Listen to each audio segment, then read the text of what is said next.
like, well, what's this girl, Meghan Markle? Oh, seemed like a nice lady. Just complaining. I was like, didn't she hit the light skin lottery?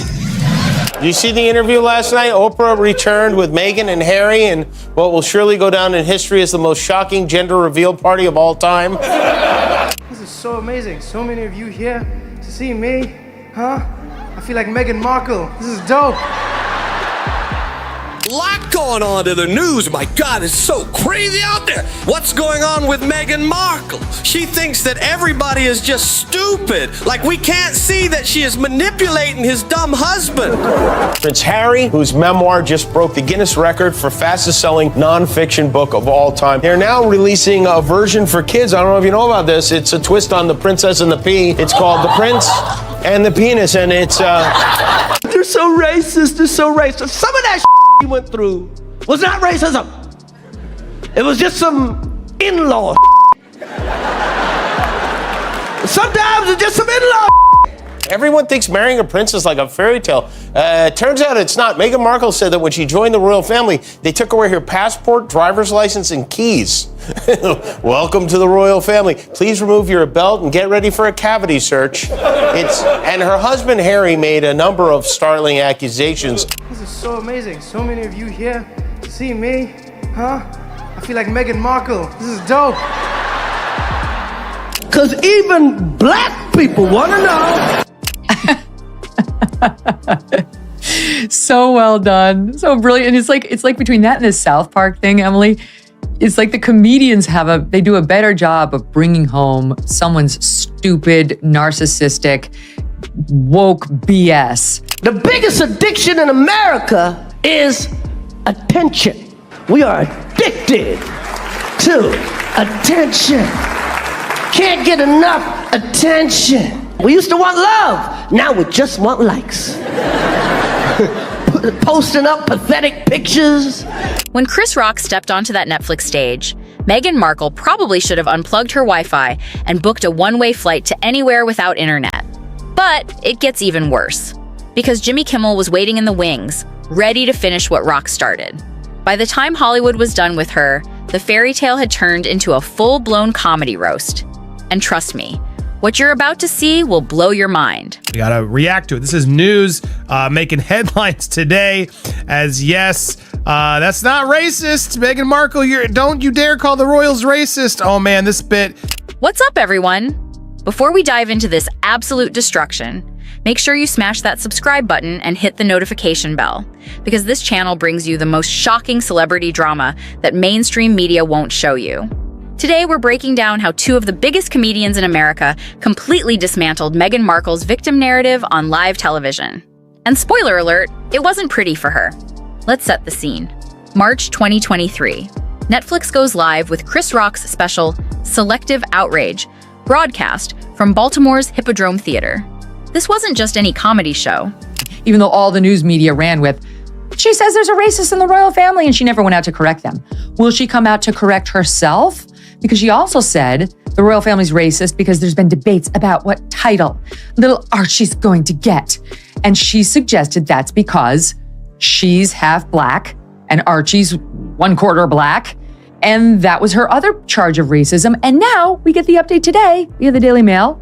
Harry and Meghan have christened their daughter Princess Lilibet Diana, and they have updated the website, or will now be updating the website to call little Archie Prince Archie. This was Rock's first major public appearance after the Will Smith slap at the Oscars. The world was watching, and Rock had some things to get off his chest. Now, here's where it gets interesting. Rock wasn't going after random celebrities. He had a specific target in mind, someone who had been playing the victim card for years, someone who millions of people were getting tired of hearing complain. Meghan Markle. Rock opened fire immediately. He called out her entire act, questioning how someone could marry into literally one of the most famous families on planet Earth, and claimed they had no idea what they were getting into. The audience was already laughing, but Rock was just warming up. That's like marrying into the Budweiser family and going, they drink a lot. He brought up that infamous Oprah interview from 2021. You know the one. where Meghan sat next to Harry and dropped bombshell after bombshell about racism in the royal family, where she claimed someone asked about how dark baby Archie's skin would be. That moment was supposed to be Meghan's big gotcha against the royals, but Rock flipped the script entirely. He dismantled her racism claims with surgical precision. It was just some in-law. So she's complaining. I'm like, what the f*** is she talking about? Oprah, they're so racist. They wanted to know how brown the baby was gonna be. They're so racist. They wanted to know how brown the baby's gonna be. I'm like, that's not racist. Because even black people want to know.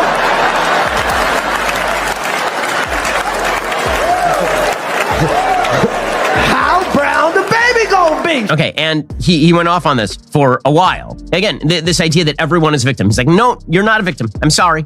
And one of the things that he said is, I'm not a victim either. The crowd went absolutely wild. Why? Because Rock said what millions of people had been thinking, but were too afraid to say out loud. He pointed out that curiosity about a baby's appearance isn't racism. It's human nature. Even within the same community, people wonder about these things. And then came the knockout punch. Rock called out her whole "I didn't know" routine. He compared marrying into the royal family to joining any other famous family and being shocked by their issues. That's what triggered into his bit on Meghan. He did a couple other little bits in between, but here is when Meghan comes into play. Oh, sorry, wait, it's this clip. Everybody trying to be a victim. Like, what's this girl, Meghan Markle? Seemed like a nice lady. She did. Just complaining. I was like, didn't she hit the light skin lottery? No, I added those images. Light skin lottery and still going on complaining. Acting all dumb like she don't know nothing. Going on Oprah, I didn't know. I had no idea how racist they were. It's the royal family. You didn't Google these motherfuckers? This is the biggest complaint she gets. You didn't Google these mother effers? How do you not Google these people? How do you not know the history of the royal family? And he's gonna lay into them even further. The comparison was brutal. The laughter was deafening. And Meghan's carefully constructed narrative started crumbling in real time. But Rock wasn't done. He went after the constant complaining. Here's someone who hit what he called the light-skinned lottery. Someone who married a prince. Someone who has more privilege than 99.9% of people on Earth. And yet she's positioned herself as the ultimate victim. The special went viral instantly. Social media exploded. And suddenly the conversation shifted. People started asking, wait, are we being manipulated here? Royal experts weighed in, noting that this was a real punch in the gut for the Sussexes. We check behind them ears.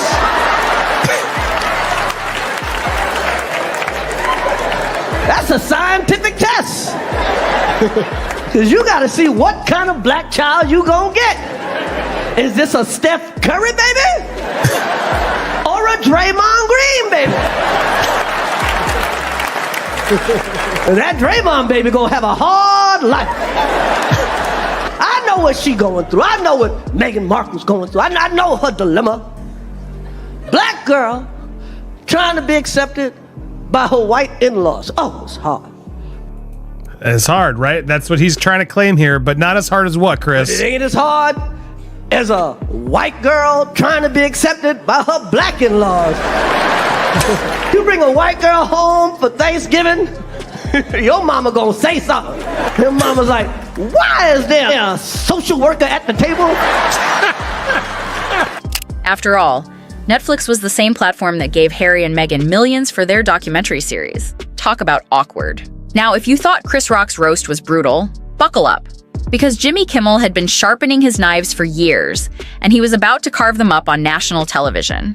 Let's rewind to March 2021. The Oprah interview had just aired, and the world was in shock.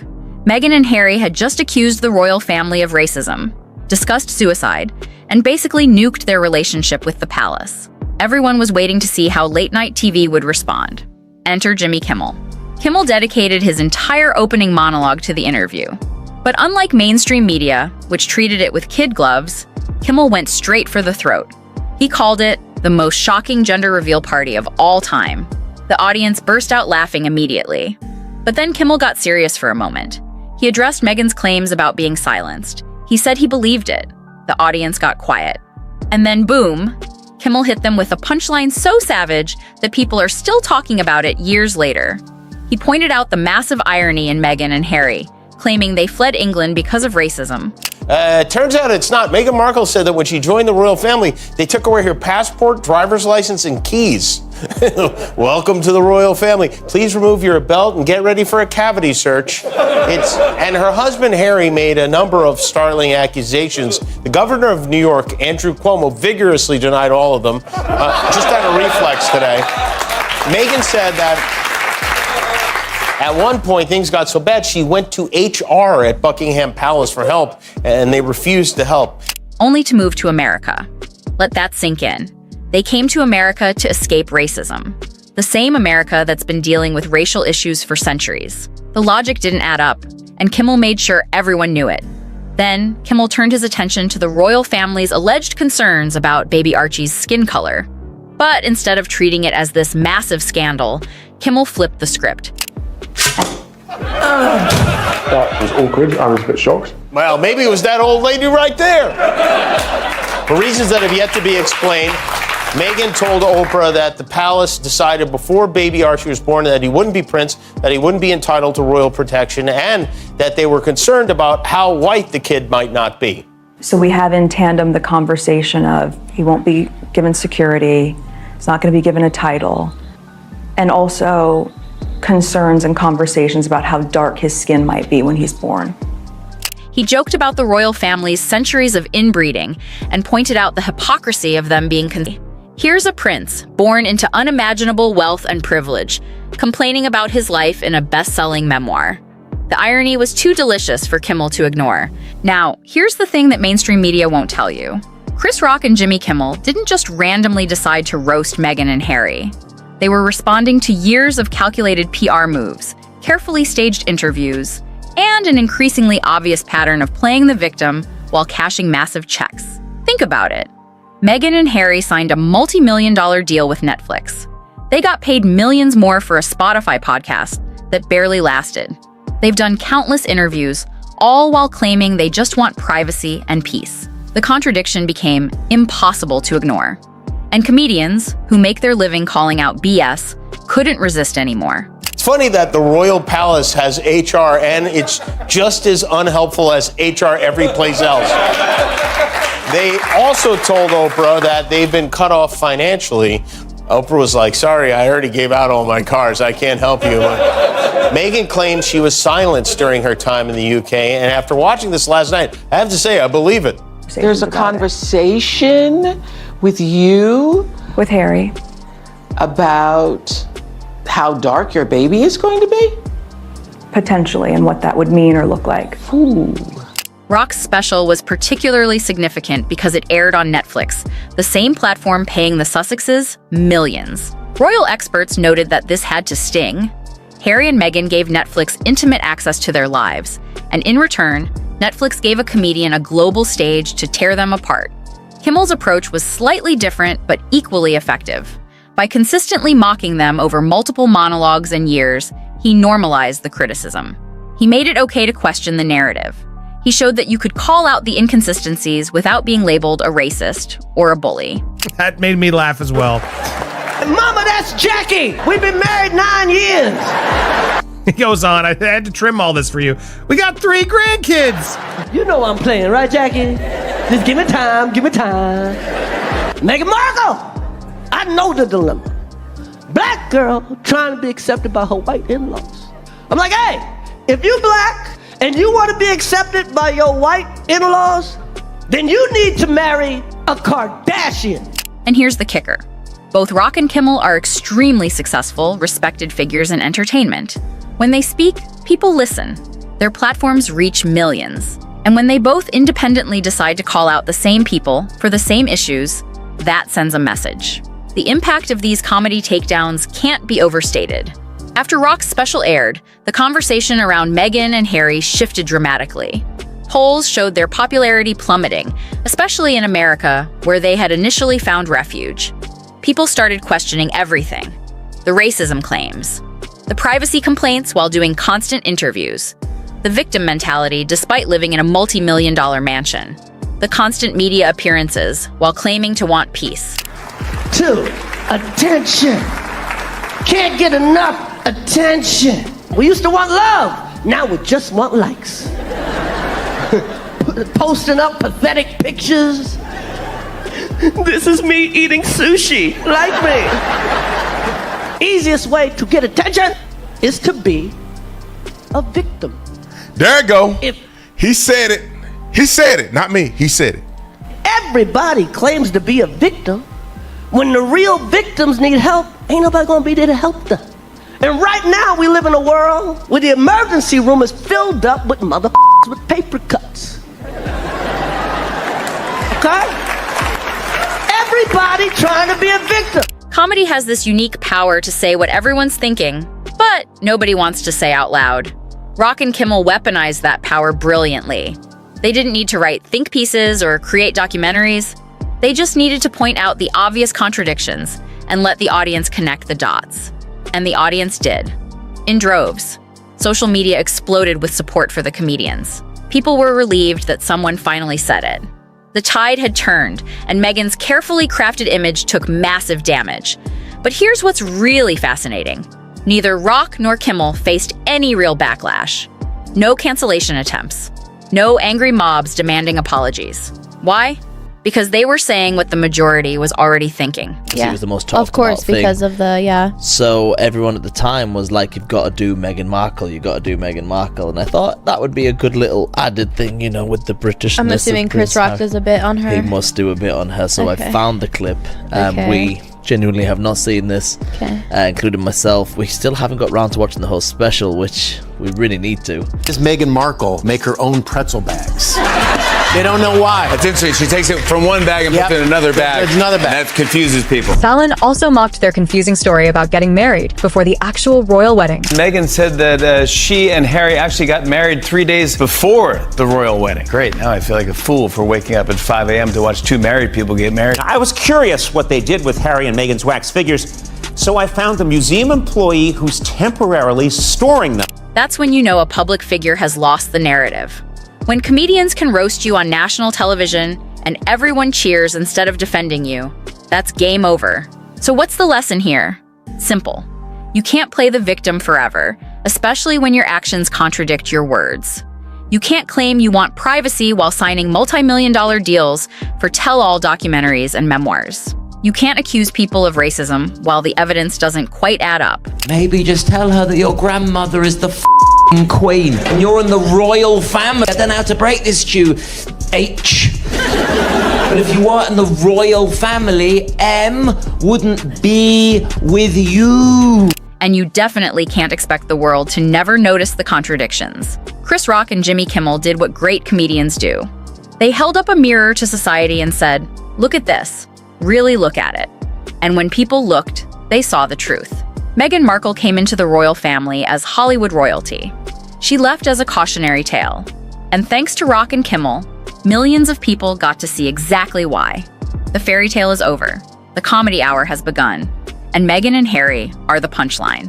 These two ditched the royal family, came to the States. It's not clear to me why, having said everything they've said about the royals and the culture of the palace, why they would want these titles for their children. That seems exactly somewhat right. puzzling to me. Because they have their titles, royal stationery, and this means nothing to them, but it's super fun to be a royal, so you can pound sand if you don't like it. And they may or may not go to the coronation. They've been invited to the coronation, but these two losers, I mean, as if they're going to skip that. Does anybody believe that? Have they ever chosen to forego a chance to be the center of attention or on cam? They will be there. I mean, Lord knows and those if they're Netflix cameras are following them to that coronation. I know, it's their only cultural relevance.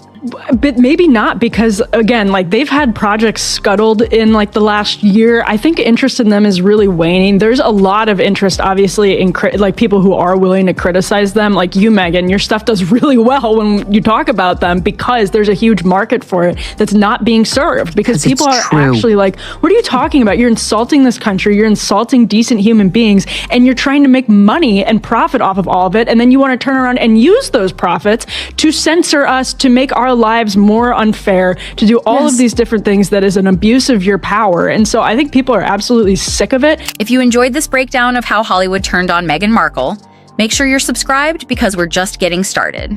Drop a comment below letting me know what you think about Chris Rock and Jimmy Kimmel's takedowns. Were they too harsh, or did they say exactly what needed to be said? Hit that like button, share this with someone who needs to see it, and I'll catch you in the next video where we dive even deeper into the fall of the Sussexes. Peace.